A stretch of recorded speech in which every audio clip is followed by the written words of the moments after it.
ازيكم يا حلوين؟ عاملين ايه؟ يا رب تكونوا بخير، وحشتوني جدا جدا. اللهم صل وسلم وزد وبارك على سيدنا محمد عليه افضل الصلاة والسلام. لو اول مرة تشوفيني، انا ياسمين ودي قناتي.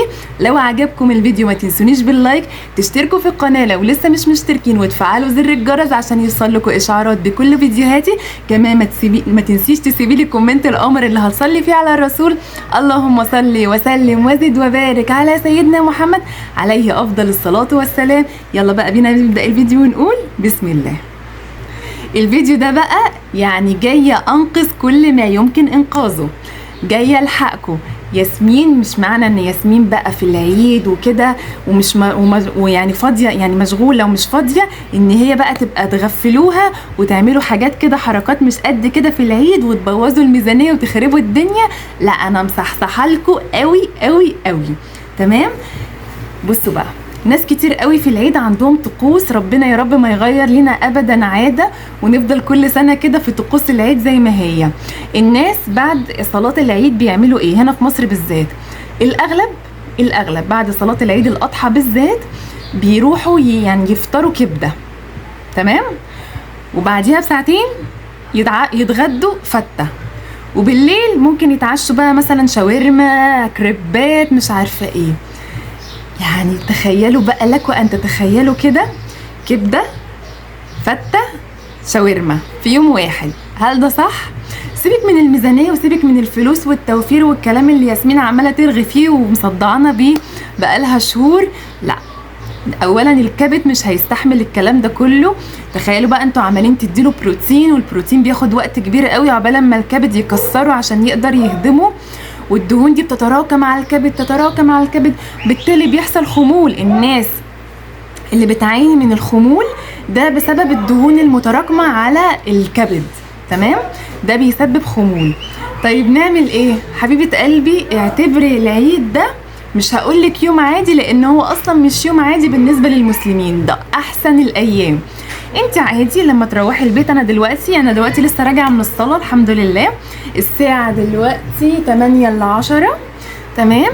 انا عملت ايه؟ اول ما دخلت عملت كوبايه شاي بلبن، وعملت ساندوتش جبنه بالطماطم، وانا وولادي فطرنا وكنا واكلين انا وولادي في الشارع، جبنا ايس كريم كلناه، قلنا بقى يعني فك عن نفسنا وكده، عيد وكده.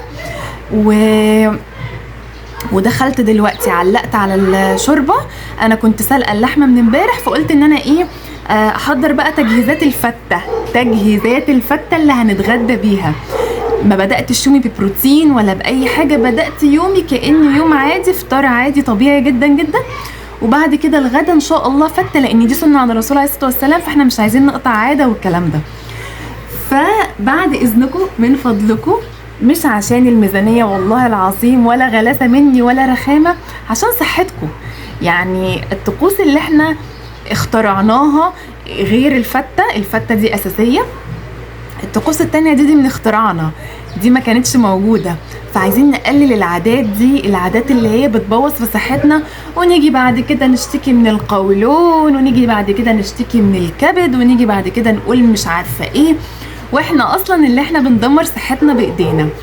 فنحاول يا بنات في العيد ننظم وجباتنا. انا بالعاده في العيد اول يوم بعمل الفته، تاني يوم بعمل مثلا مشاوي، بعمل كفته مشويه، بعمل مثلا طاجن خضار، بقطع مثلا لحمه قطع صغيره واحطها في قلب طاجن باميه، طاجن تورلي، الكلام ده كله. تالت يوم بتعزم بصراحه بره، ورابع يوم بتعزم بره. فعندي يومين انا اللي بعمل فيهم الاكل في البيت، والباقي انا بكون معزومه.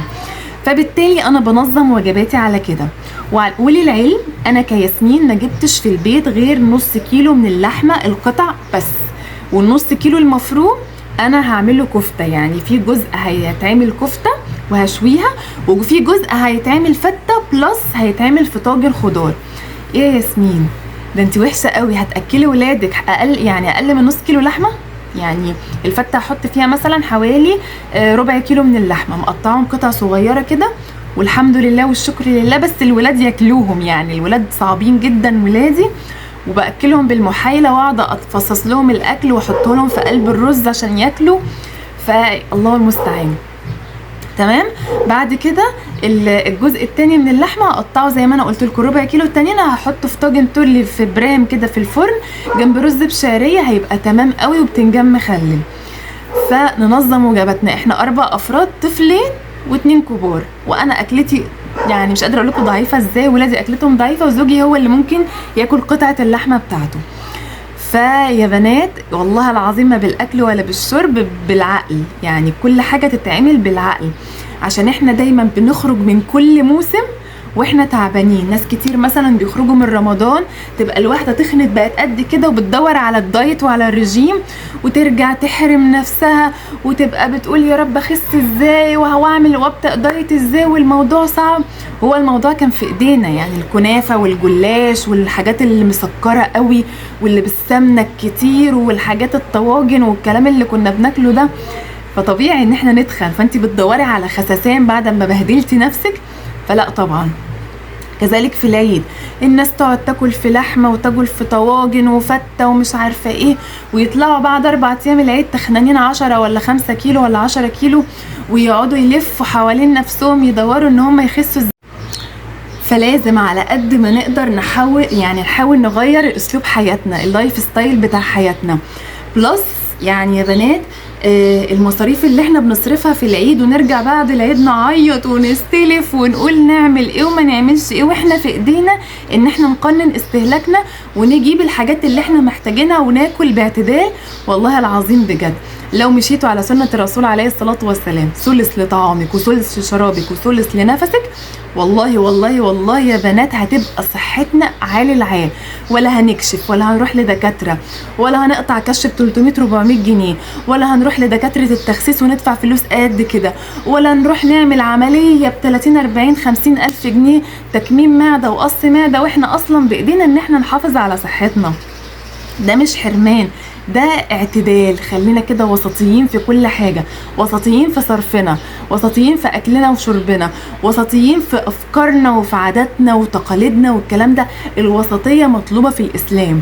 فده يعني من منبري هذا أنا قلت يعني ألحق الدنيا قبل ما تبوظ منكم ووعيكم، لأن في ناس كتير قوي ممكن تبقى الحاجة دي تايهة عنهم. لا، وواحده تقول لك مثلا ده هم ياسمين يومين 3 وهيعدوا، يا ياسمين ده يومين 3 في السنه. ما هو اليومين 3 او ال4 ايام دول بندفع ثمنهم غالي بقيه السنه، فاهمين قصدي؟ فده بقى نصيحتي ليكم، والله ما بحرمكم من حاجه ولا بضايق عليكم ولا بنكد عليكم في العيد، بس والله العظيم اسمعوا كلامي هتستفيدوا جدا جدا جدا، بعيدا عن التوفير، بعيدا عن التحويش، ده عشان صحتكم مش اكتر. وعايزه اقول لكم انا قاعده اصلا بصلي، الناس عماله تحاول تخلص الصلاه عايزين يجروا عشان يروحوا ياكلوا الكبده والفته والكلام ده كله. فانا لما عرفت كده قلت اعمل الفيديو فورا ما اتاخرش عشان الحق الناس اللي لسه ما فكرتش تعمل الحركه دي. كل سنه وانتم طيبين، ربنا يجعل ايامكم كلها سعاده وراحه بال يا رب العالمين. اشوفكم باذن الله يعني فيديوهات حلوه كتير. كل سنه وانتم طيبين، ما تنسونيش بصالح دعائكم. انا عارفه ان في ناس كتير قوي دعت لي، اللهم لك الحمد والشكر، دعواتكم كلها وصلت لي. وكل سنه وانتم طيبين، واشوفكم على خير في فيديوهات حلوه كتير. مع السلامه.